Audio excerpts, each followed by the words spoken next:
5 days in advance. Yeah. Yeah. You guys are ready. Okay. All right. Start mine too. Just to begin with, you're supporting Hillary Clinton. Talk a little bit about why you're supporting her. Well, she has that quality that I most admire in people. I think she likes me. And so we've known the Clintons for a long time. 1992, when I was in office, Bill Clinton was the governor of Arkansas, and we served together. I was co-chair of his 1992 campaign. And have just admired the fact that both of them, and particularly Hillary, is extremely smart and have devoted themselves for 40 years to public service, have done enormous amounts of things, and that she now, in my view, is easily the most qualified person I've seen run for the presidency in recent history. I mean, she's completely rounded on domestic and foreign policy and has a lot of accomplishments to her credit. As I mentioned, we're focusing on Precinct 196, which is your precinct. Do you feel like, just in your assessment of your neighborhood, do you think she's got a pretty good chance to win that area of town? Well, we're encouraged because it recently elected a Democrat for the first time in forever, their Representative Cindy Munson, and so that district it has an influx of young people coming into it. It's kind of reached that point where it's become the new affordable, well-located place. You can afford the houses in there, and so we're seeing a big influx of youth, a lot of rebuilding of homes, a lot of flipping of homes where people are buying older homes that are well built and just fixing them up and reselling them. So there's lots of activity, and the diversity in the neighborhood is just on my street. I've got everybody from Lee Allen Smith to David Rainbolt to well-known architects and artists and gay and straight, and it's a highly diverse neighborhood. So I think she stands a very good chance of carrying that district as well. I think it's it's not a college district, so maybe so maybe it's not an under 30 leaning Bernie Sanders type thing. I think in the primary, I think she's got a good chance of carrying that, and maybe even in the general. But of course, she won't carry Oklahoma in a general election fight here, given our maroon status. How long have you lived in this particular neighborhood? Well, I moved there straight from office, okay. So that would be about 25 years or so. You kind of touched on this, but if you could just go back and describe how it's changed over that 20-year period or so. Yeah, I think it's getting younger. It's everything around. I'm 64, so everything around me looks like it's getting younger. But there seems to be a lot more turnover in the housing, and the housing is all getting fixed up, so there's not any dilapidation or deterioration in that part of the city, and it's a vibrant neighborhood. It may have been that way when we moved in, but I think it was just like many other neighborhoods, sort of stayed and set in its ways where people stayed there a long time. But now I see a lot of turnover and a lot of activity in the neighborhood, and it's encouraging, and a lot more diversity. When you look at the Democratic Party, how do you think that's changed over the last 20 years or so? Well, we don't elect people anymore in the Democrat. No, we elect a lot fewer folks. So the difficulty is that the party is still there. The party still has its principles. We're the ones that care about health care. We can't believe that we can't expand Medicaid funding in Oklahoma. We care about public education, and we appreciate what charter schools does, for example, but clearly the efforts now in our Tea Party-controlled legislature is trying to really destroy public education, and what we've done to funding is unbelievable, and the tax cuts that go to oil and gas community as opposed to funding mental health and education and doing a proper job with corrections and criminal justice. All of those things, we feel as a party that we're the adults in the room, and we're not so ideologically driven that we've got to destroy government, destroy funding, destroy public schools, mess up health care in the state. Oil and gas is 13% of our economy. They get anything they ask for in the legislature. Health care is 18% of our economy, and they get screwed every time they turn around. So, I think the Democratic Party hasn't changed so much. I think the electorate has it's kind of like that book, What's the Matter with Kansas? They've been so accustomed or have been so trained now to vote for people who are basically against their interests. They're for big insurance companies. They're for big corporations. They're for big banks. They're for they're for the funders of their party, and we're just still out there beating on the decks trying to get a decent job, a decent education, and a decent hospital. When you mentioned voting against their interests, what do you think that started in earnest? I think all the social issues. It was early on when the Fox News leadership and others figured out that social issues could really be driven as a wedge, and so you take an issue like abortion, or you take something. I don't know of anybody denied the right to practice their religion, but now you hear that the freedom of religion is under attack. Well, that's just false. I mean, it's unsubstantiated.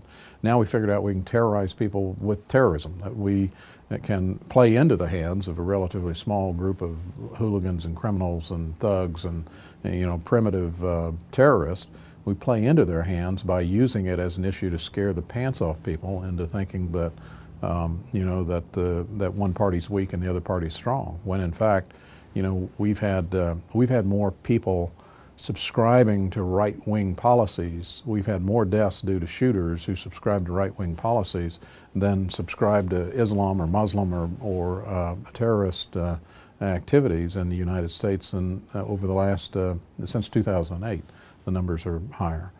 So is ISIS going to invade the U.S.? No. Are they going to change Western civilization? No. But is it a problem that has to be addressed? Yes, because it's affecting world stability, and yet if you go out on the street, you're going to find people that think they're going to get blown up tomorrow, when the data and the facts simply don't support that. So I think all of that has been an accumulation that has moved voters to vote their fears, to vote defensively, to vote for social views, to vote who's not for religion? Oh my God, I got to vote for this other guy. And so it's a distortion of our politics that I hope in time that pendulum swings back and we'll have voters who are more careful about who they're selecting to lead them. When you look at your area of town, your precinct, it's becoming a kind of a purple precinct. And this is Cindy Munson has the seat that Governor Fallin once held. Mm-hmm. Is that an opportunity, these traditionally urban GOP precincts, is that an opportunity for Democrats to kind of make inroads in a state like Oklahoma? Yeah, I think so. It's been shifting for some time, so that because of the activities in our cities, there are new voters coming in and kind of a new vibrancy. In the past, all the Democrats are out in the rural areas and all the Republicans were the moneyed folks in the cities. Well, now that's broken down, and you see the social issues and conservatism and really kind of the hard right wing has taken a stronger root, I think, in rural areas, and cities have become more purple, as to use your terminology, and so I do think it presents an opportunity, and we're taking advantage of it. There's the new young man who got elected, I think, in Owasso. I just met him the other evening. Very impressive guy. Wonderful family, great veteran. I mean, he's just the perfect candidate. And so if we can identify really good candidates, Cindy Munson wore out pairs and pairs of shoes along with lots of volunteers, and in some respects the Republicans were caught napping. That's kind of the common theme. There didn't seem to be nearly as much groundwork done, and the perception oftentimes is that they can run their campaigns at a much higher level. And so as they take seats for granted, a good candidate, a hard-working candidate, can carry their message. Because Oklahoma's in a terrible state at the moment, unrelated to oil and gas price declines. There's this fiction that that's what's causing all this, and that's not true. It's being caused by very poor policy decisions at the state capitol, cutting and providing tax benefits where they're not needed, and cutting tax benefits where they are needed, and not taking advantage of tremendous amounts of funding that's been offered to us that we reject for purely political and ideological reasons. What do you make of Senator Sanders and just that whole phenomenon? What are your thoughts on that? I love the guy. I mean, he is, I call him Grandpa Conscience. And, you know, the clarity of his message is so good. I've complained to the Clintons folks, you know, I'm at a very low pay grade, no pay grade actually. But, so I complain because his message is, he's captured the yes we can. Why not be aspirational? Why not say free tuition for everybody? I mean, it's there. And on our side, it sounds like, on the Clinton side, it sounds like, yeah, I'm for that, but we can't really afford it, and there's a more logical way to approach it, and et cetera, et cetera, et cetera. Well, boy, that takes several sentences to try to explain, as opposed to, yes, we can, in front of 5,000 young people or supporters.